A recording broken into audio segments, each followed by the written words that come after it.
వివాహ సంఘర్షణ మరియు దక్షుని శత్రుత్వం. శివ మరియు సతీదేవిల కలయిక అంతర్గతంగా సాంఘిక మరియు విశ్వసంబంధమైన ఉద్రిక్తతలతో కూడుకున్నది. దక్షుడు ప్రజాపతిగా వేదకర్మలు, క్రమశిక్షణ మరియు అధికార క్రమానికి పరాకాష్ఠగా నిలిచాడు. అతడు ఖచ్చితమైన నియమ నిబంధనలకు ప్రాతినిధ్యం వహించాడు. దానికి భిన్నంగా శ్మశానవాటికల నుండి బూడిదను పూసుకుని పాములను ఆభరణాలుగా ధరించి భూతప్రేతగణాలతో సహవసించే పరమశివుడిని దక్షుడొక సన్యాసిగా సంఘ బహిష్కృతుడిగా భావించాడు. తాను ఎంతో పవిత్రంగా భావించి స్థాపించిన నాగరిక నియమాలకు మరియు వైదిక క్రమానికి శివుడిని ఒక ముప్పుగా పరిగణించాడు. శివుని వైరాగ్యతత్వం దక్షుని అహంకారానికి ఏమాత్రం రుచించలేదు. స్వయంవర ఘట్టం.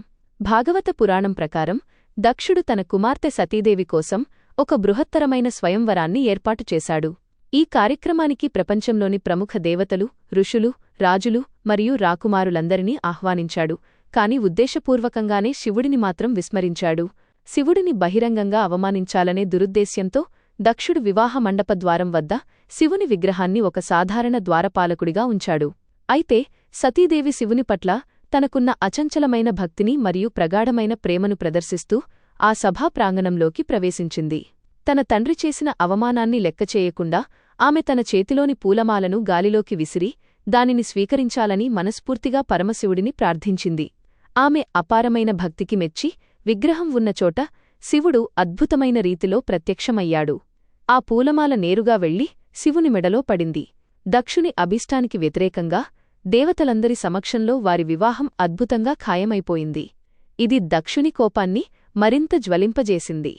బ్రహ్మయజ్ఞం మరియు చంద్రుని శాపం.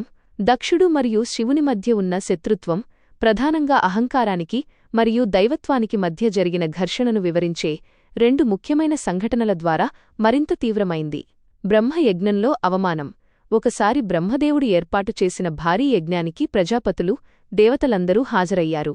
దక్షుడు సభలోకి ప్రవేశించినప్పుడు అతనికి గౌరవసూచకంగా సభలోని వారందరూ లేచి నిలబడ్డారు. కాని పరమాత్మ అయిన శివుడు మరియు సృష్టికర్త అయిన బ్రహ్మ మాత్రం అలా చేయలేదు.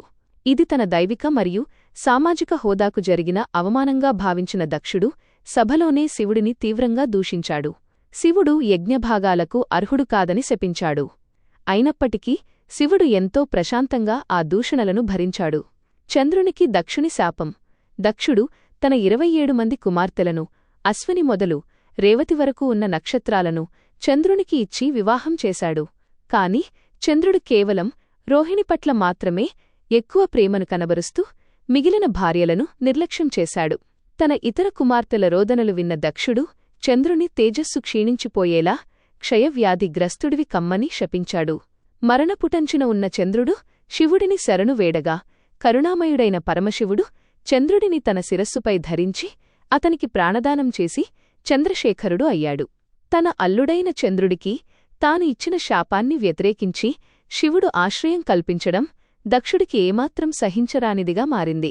ఈ రెండు సంఘటనలు దక్షుని అహంకారాన్ని దెబ్బతీయడమే కాకుండా శివునిపై అతనికి ఉన్న పగను మరియు ద్వేషాన్ని శాశ్వతం చేశాయి.